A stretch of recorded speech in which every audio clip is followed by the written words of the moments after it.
Et bonjour à tous. On se retrouve aujourd'hui pour une nouvelle vidéo et aujourd'hui c'est le récap de l'actualité WWE de la semaine.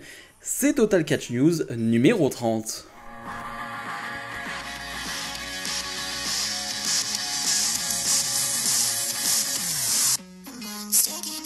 Bien évidemment, n'oublie pas directement de mettre le pouce vers le haut. Vous avez vraiment répondu présent ces derniers jours quand je vous l'ai demandé, tout simplement de mettre les pouces vers le haut. Comme je l'ai dit, il faut que ce soit une habitude. Voilà, c'est hyper important pour le référencement.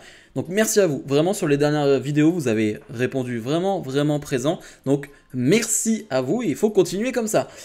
Bref, on commence avec une petite information, voilà, qui concerne Zoey Stark qui a fait son arrivée dans le roster principal il y a quelques mois, et justement, eh bien, elle reçoit des éloges en backstage de la part des superstars avec lesquels elle travaille, mais aussi des différents officiels de la WWE qui sont très satisfaits de la manière dont elle s'est adaptée au roster principal.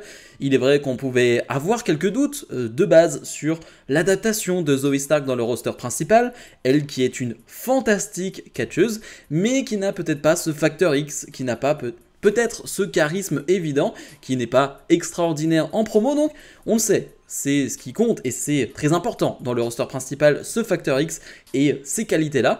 Mais bien évidemment, aux côtés de Trish Stratus, elle a réussi à faire ses preuves. Elle a d'ailleurs fait un main event à Raw en affrontant Becky Lynch, ce qui n'est pas rien en quelques mois, donc chapeau à elle. Et honnêtement, je trouve qu'au micro, je dirais pas qu'elle a fait des progrès, mais j'ai trouvé qu'elle a fait quelques promos intéressantes. Donc maintenant, j'ai envie de voir la suite, voir à quel point elle est capable justement de s'améliorer sur ces points-là, et à quel point elle est capable de nous offrir de très grands matchs. Ça, pour le coup, j'ai pas trop de doutes là-dessus. Clairement, c'est une excellente catcheuse. C'est ce qui se fait de mieux chez WWE, Zoey Stark. Vraiment, on est sur de la grosse qualité. Donc voilà, j'ai hâte de voir la suite et je suis très content de voir que son adaptation dans le roster principal s'est vraiment bien passée et que les officiels de la WWE soient ravis. Moi aussi, ça me rend très heureux. Et là, on va parler de contrat. Et oui, parce qu'on l'a appris, il y a pas mal de contrats qui sont en train d'être renégociés chez WWE. On a donc le contrat de Seth Rollins, on a Imperium, on a The Miz, on a LA Knight. On parle d'ailleurs d'un contrat de 5 ans pour LA Knight. J'imagine qu'on est sur toutes ces durées-là pour tous les catcheurs dont je vous parle. Et on a Drew McIntyre et d'autres talents de NXT. On a, je crois, Braun Breaker, etc., etc. Donc, vraiment, on est sur un renouvellement de contrat du côté de WWE. Alors, pas vraiment de surprise sur les noms qui sont énoncés, c'est-à-dire que Miz, Rollins, bon, bien évidemment, tu t'attends à ce genre de prolongation, tu t'attends à ce genre de choses. Bien évidemment, c'est pas réellement une surprise à ce niveau-là. Mais pour le coup, il y avait plus de surprises, en tout cas plus d'inquiétude pour certains du côté de Drew McIntyre. Et on le sait, son contrat actuel prend fin après WrestleMania 40, ce qui laisse encore quelques mois.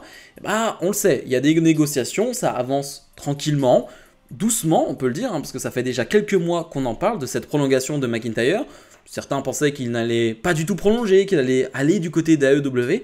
Il faut savoir que Drew McIntyre, lors d'une interview, a clairement dit « Je n'ai pas l'intention d'aller ailleurs ». Alors bien évidemment, maintenant on est sur les termes de contrat, j'imagine. Et ça, c'était déjà dans les premières discussions que McIntyre veut certaines garanties, veut une certaine sécurité. Je pense que lui, bien évidemment, veut essayer d'avoir les gros spots, bien évidemment, veut essayer d'avoir un gros salaire, ça me semble plutôt logique. Donc on est plus sur ce genre de négociations-là, mais pour le coup, McIntyre veut rester. Ça, c'est quand même une très très bonne nouvelle pour la WWE. Je pense que c'est le très bon choix aussi pour McIntyre qui, lui, s'est bien adapté. Je ne vais pas rappeler son retour, etc. NXT, roster principal, etc., etc. Main event, champion du monde. Bref, je veux dire, il a quasiment tout fait lors de son retour. Gagné un Royal Rumble, etc. Donc, je suis content, je suis vraiment ravi. Comme je l'ai dit, il y avait pas mal de personnes qui pensaient que McIntyre allait aller ailleurs du côté d'AEW. Il semblerait-il que ce n'est pas le cas. Et je trouve que c'est vraiment une très très bonne nouvelle pour la WWE et pour Drew McIntyre. Et maintenant, on va parler d'un certain Roman Reigns et d'un certain John Cena. Vous le savez, la WWE ce vendredi était du côté de l'Inde pour un show spécial. Et il y a eu pas mal d'interviews. Et John Cena, un peu comme toujours, on lui pose souvent les mêmes questions et je suis pas sûr que ce soit hyper intéressant, mais en tout cas, on a reposé la question à John Cena, qui est pour lui le plus grand de tous les temps. Et John Cena l'a redit, et a redit ce qu'il avait dit il y a quelques mois déjà. De mon point de vue, Roman Reigns est le plus grand de tous les temps. Alors, je ne vais pas débattre aujourd'hui, parce qu'on l'a déjà fait d'ailleurs, savoir si John Cena a raison ou non. Ça, je vous laisserai débattre en commentaire, bien évidemment, avec respect, bien évidemment. Mais c'est pas vraiment sur ça que je veux débattre ou non. C'est plutôt sur le fait que John Cena, il insiste là-dessus. Et c'est ce qui m'intéresse plutôt. Parce qu'à la limite, John Cena, qu'il le pense ou non, c'est pas très grave. J'ai envie de dire, peu importe, John Cena peut nous mentir. Et j'ai envie de vous dire, c'est très probable que John Cena ne le pense même pas. C'est très probable, et ça, je pense que c'est le cas, que John Cena met en avant la top star actuelle chez WWE parce qu'il connaît le business, il connaît les affaires, John Cena. Il sait très bien qu'en mettant Roman Reigns en tant que plus grand catcheur de tous les temps, tu vois, si lui le dit, c'est quand même John Cena qui le dit, forcément, tu as une certaine aura en plus qui va arriver autour de Roman Reigns, qu'il a déjà bien évidemment, mais si tu as un John Cena qui te reconnaît, comme dirait un certain Roman Reigns, en tant que plus grand de tous les temps, ça attire quelque chose d'autre. Ça rend Roman Reigns encore plus spécial, encore plus atypique qu'il l'est déjà. Et ça, je pense que c'est vraiment du business. C'est vraiment John Cena qui comprend son business. C'est pas n'importe qui, John Cena, en termes de business, il comprend tout. Et donc forcément, je pense qu'on est plus dans ce côté-là, dans un Cena qui va rabâcher, finalement, celui qui est là actuellement, celui qui domine la WWE actuellement, celui qui est le visage de la compagnie, est le plus grand de tous les temps. Donc peu importe les époques qu'il y a eu, peu importe l'âge d'or qu'il y a eu chez WWE, le plus grand, c'est Roman Reigns. Donc bien évidemment, c'est hyper malin en termes de communication. Je pense honnêtement que c'est que de la com. Après, on peut avoir un débat sur est-ce que c'est plus grand ou non. Encore une fois, c'est pas le sujet de cette vidéo, mais c'est hyper intéressant, encore une fois, d'avoir ce point de vue de John Cena et de réfléchir pourquoi il dit ça. On est obligé d'en parler, j'ai presque envie de dire que c'est la plus grosse actualité de la semaine, la plus grosse info de la semaine. Bon, tout le monde l'a vu, là c'est pas une rumeur, c'est pas, on va dire, un leak ou quoi que ce soit, c'est bien réel. Gunther est devenu cette semaine le champion intercontinental avec le plus long règne de tous les temps. Il dépasse donc Honky Tonk Man avec plus de 455 jours, si je ne me trompe pas. On s'en doutait, bien sûr, bien évidemment. Alors, il a défendu ce titre ce lundi à Raw face à Chad Gable. Une défense de titre qui, honnêtement, n'avait pas beaucoup de suspense. Bien évidemment, il n'allait pas faire perdre Gunther à quelques jours de battre ce record, bien sûr. Mais donc, c'est officiel. Gunther rentre encore un peu plus dans la légende. Qu'on le veuille ou non, là, Gunther, en un an et demi, il est rentré dans la légende de la WWE en un an et demi. On enlève ce qu'il a fait du côté d'NXT UK et d'NXT. Il y a des choses plutôt intéressantes, mais rien que ça, c'est impressionnant et je suis content parce qu'on en parlait depuis des années de ces titres mineurs qui n'étaient pas assez mis en avant, qui étaient justement trop mineurs et trop mis de côté. Alors, on a toujours un petit problème possiblement avec le titre des États-Unis qu'il faudra régler, mais en tout cas, le titre intercontinental a repris de la valeur, a repris du prestige avec Gunther. Alors, pas forcément avec des histoires, c'est-à-dire que forcément, quand on parle de Gunther en tant que champion intercontinental, j'ai des matchs qui me reviennent en tête. Sheamus, McIntyre, Sheamus lors de WrestleMania, je suis obligé, ça revient directement et je pense qu'à ça. Même Mustafa Ali par exemple, je trouvais ce match génial. Forcément, j'ai ce type de match là qui reviennent en tête, mais j'ai pas une histoire. Je me dis pas l'histoire là avec Sheamus était géniale, l'histoire là avec McIntyre était géniale, mais c'est des matchs, c'est vraiment des moments et je trouve ça intéressant quand même. On n'est pas tous obligés de finalement d'être remarqués de la même manière. On n'a pas tous les mêmes règnes, c'est-à-dire que avoir un règne avec des belles histoires, belle storyline, beau combat. Non, ça peut être différent. Et là, c'est différent avec Gunther, car c'était quelqu'un de différent. Donc, je trouve que ça fonctionne très bien. Maintenant, la question qu'on se pose, bien évidemment, c'est que ils ont battu ce record-là, la WWE Gunther. Forcément, tu te dis que est-ce que c'est pas le moment dans les prochaines semaines, prochains mois, maintenant que ce record est battu, de le faire perdre? Alors, ça, c'est toute une question. On en parle assez souvent sur cette chaîne. Qui devrait battre Gunther? Moi, bien évidemment, j'ai mon idée en tête et je reste vraiment sur un nom simple, c'est Ilya Dragunov. Voilà, moi je ne changerai pas d'avis là-dessus. Pour moi, c'est Ilya Dragunov qui doit battre Gunther. Je ne changerai pas. Et à la limite, un Braun Breaker, mais Braun Breaker est un heel maintenant, donc c'est plus compliqué. Mais pour moi, il y a un nom qui doit battre Gunther dans les prochains mois. Je ne sais pas quand, mais en tout cas, celui qui doit battre Gunther, c'est Ilya Dragunov. Et franchement, Je ne changerai vraiment pour rien au monde ce nom. Ilya Dragunov doit détrôner Gunther. On parlait justement un peu de business et petite information. J'aime bien ce genre d'infos, c'est toujours intéressant parce que ça permet de suivre un peu, on va dire, les mouvances et on va dire l'avis des fans. C'est très intéressant. Eh bien, on a les top ventes de marchandises du côté de Payback. Voilà, vous savez, il y a des stands sur place lors du PLE Payback, et on sait qui a vendu le plus de marchandises à ce moment-là. On a le top 3. En troisième, on a un certain LA Knight, ce qui n'est pas rien. LA Knight qui trust vraiment depuis quelques mois maintenant, eh bien, le haut du classement, que ce soit en termes de t-shirts, en termes de marchandises en général, il est vraiment top 1, top 2, top 3, il est tout le temps dans cette position-là, donc c'est hyper intéressant de le voir encore une fois à cette position-là. Il suffit de regarder le dernier SmackDown et de voir la pop que reçoit LA Knight pour comprendre à quel point LA Knight est apprécié du public.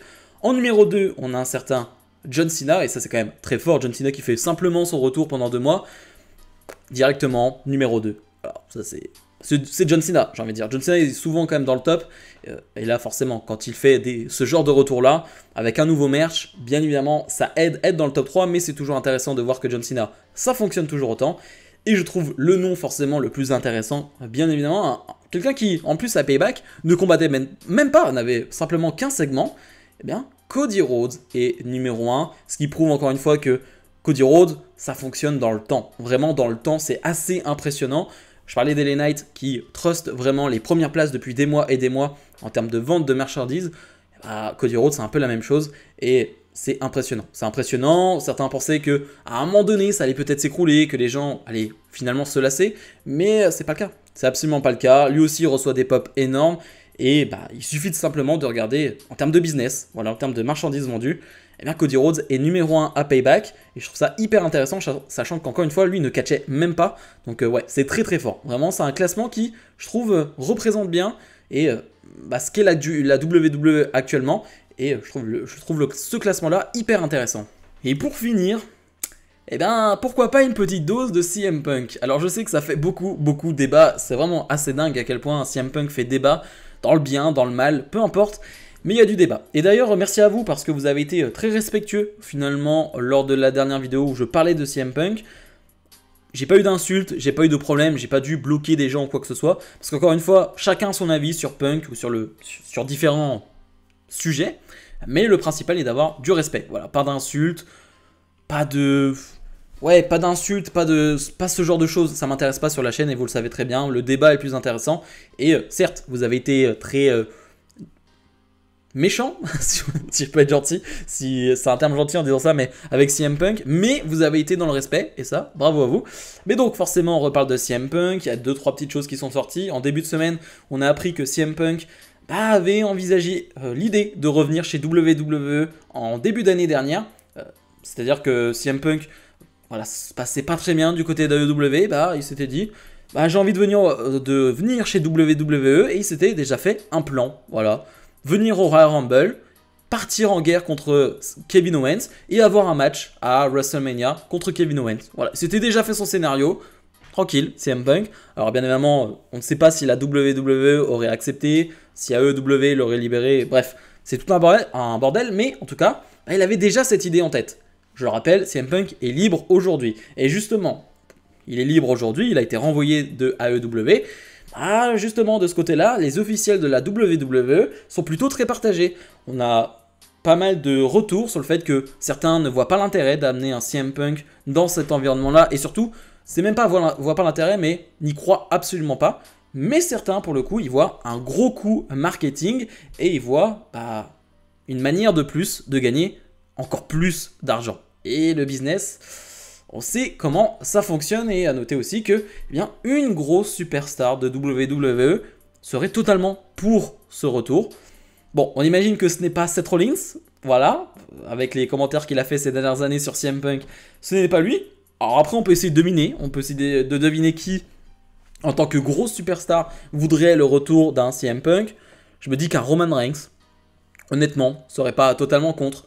Je me dis qu'un Cody Rhodes serait pas totalement contre. Alors bien évidemment, on va pas rentrer dans des suppositions ou quoi que ce soit, mais c'est hyper intéressant de savoir que même dans le vestiaire WWE, j'imagine que ça doit en parler là depuis finalement depuis qu'il a été licencié, ça doit en parler, je dirais pas tous les jours, mais forcément, il y a eu des messages envoyés entre superstars. Est-ce que t'aimerais voir Punk, imagine Punk de retour, etc., etc. Ça doit beaucoup parler en backstage de la WWE. Moi, je l'ai dit, et je l'ai déjà dit lors de ma dernière vidéo, donc je vais pas faire très long. Si on parle simplement business, si la WWE réfléchit business, ils vont engager CM Punk. Ou en tout cas, ils vont essayer de le prendre. Parce que comme j'ai dit, ça va dépendre de l'état d'esprit de CM Punk. S'il veut continuer le catch, continuer d'être dans le catch, s'il veut être chez WWE, si la WWE sait que CM Punk veut venir, la WWE doit tout faire pour qu'il vienne. Ça, c'est mon avis d'un point de vue business. Et le reste, on s'en fiche. Honnêtement, je parle d'un point de vue business et il n'y a que ça qui compte. Il faut être honnête, il n'y a que ça qui compte. Si en termes de business, CM Punk apporte quelque chose à la WWE, il viendra. En tout cas, la WWE essaiera de le faire venir. Et c'est tout ce qui importe. Moi, je suis plus partagé. Et en même temps, je vous l'ai dit, je suis plutôt excité à l'idée de me dire un CM Punk quand même chez WWE, ça pourrait être plutôt marrant. C'est vraiment le terme, marrant, j'ai envie de dire. Mais bref, voilà, c'était un peu les infos qu'on a cette semaine sur CM Punk. On n'est pas à l'abri que chaque semaine, il y ait d'autres infos sur CM Punk. Donc, voilà, si certains sont déjà blasés, je pense que vous n'êtes pas encore prêts. Bref, c'était donc les news WWE de la semaine. C'est toujours un bonheur pour moi de vous faire ce petit récap le petit dimanche à midi, tranquillement. Ça vous fait la vidéo de la journée. Je sais que ça a été la rentrée, j'espère que ça s'est bien passé pour tous. Peu importe, vous êtes rentré en quelle classe, peu importe, etc. Je ne sais pas, honnêtement. Je sais que j'ai beaucoup d'âges différents dans mes abonnés, je le sais. Mais en tout cas, voilà, j'espère que votre rentrée s'est bien passée. C'est vrai que j'y ai pas trop pensé cette semaine. J'étais pas mal occupé. Et j'espère que ça s'est bien passé. Voilà, j'espère que tout va bien pour vous. Donc, et que cette vidéo vous fera plaisir. Voilà. Et pendant ce jour de repos, en ce dimanche. Bref, comme d'habitude, n'oubliez pas de mettre le pouce vers le haut, de vous abonner. Et nous, on se retrouve bien dès la semaine prochaine pour d'autres vidéos. Salut, salut!